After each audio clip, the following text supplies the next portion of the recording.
Hey, welcome back. It's been a windy Wednesday so far. Here's a live look outside on our new camera. This is in Grand Isle. You can see there's some white caps on the beach. Also, you notice the grass is also moving a bit. So it's quite windy and cool on this Wednesday afternoon. Low 60s at Baton Rouge Metro Airport, 63. We're in the mid 60s in Gonzales at 65, into the upper 50s, 59 in Macomb, 66 in New Orleans. In the winds, it is quite breezy out there. We just got a sustained wind at 23 miles an hour at the Baton Rouge Metro Airport, as well in Houma, 23. We've even seen some gusts getting close to 40 miles an hour. So that's why we're still underneath a wind advisory. That'll remain until 7 p.m. this evening for those sustained winds up towards 15 to 20 miles an hour, gusts up to 35, maybe even closer to 40 throughout the day. So that's the case right on through this evening. The reason for the breezy conditions has to do with our upper air pattern. You can see in the water vapor here, this counterclockwise swirl, that's low pressure, and off towards the west,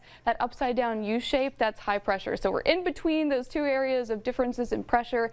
That's what we call gradient winds. So that's why we're going to keep the winds right on through the rest of the day, sustained anywhere from 15 to 20 miles an hour, gusts nearing 30, even 20 as we get closer into the evening. But it will die down a bit as we get into the overnight hours. But it is breezy and cool through the rest of the afternoon. May need the jacket if you do head outside through the afternoon, certainly through the evening, because those temperatures will drop into the 50s.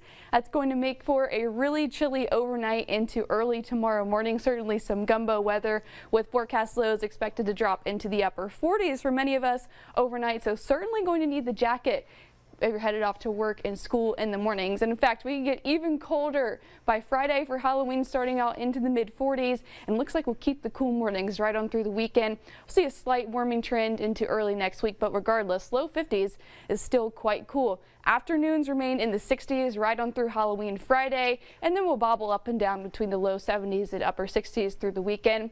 And again, see that slight warming trend into early next week. So it's making for a really nice, clear trick-or-treating forecast. By 5, we'll start into the upper 60s and then cool down into the upper 50s. So the kiddos may want a jacket over the Halloween costume. Otherwise, we're not dealing with any chance of rain. It's just going to be cool for trick-or-treating on Friday. In the tropics, we're still tracking Hurricane Melissa. It has been downgraded to a Category 2 hurricane, sustained winds of 100 miles an hour. That central pressure is rising at 974, but it's still bringing impacts to the Bahamas, as that's going to move over that today.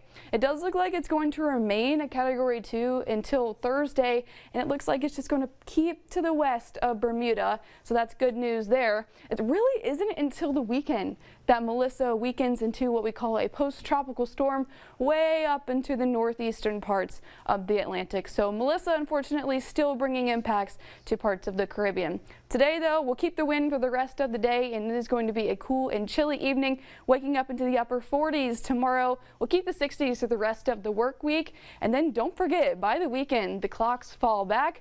Then we'll start to introduce some of those minimal rain chances by the end of the weekend and into early next week. All right, stay with us. We'll be right back with more 9 News at noon.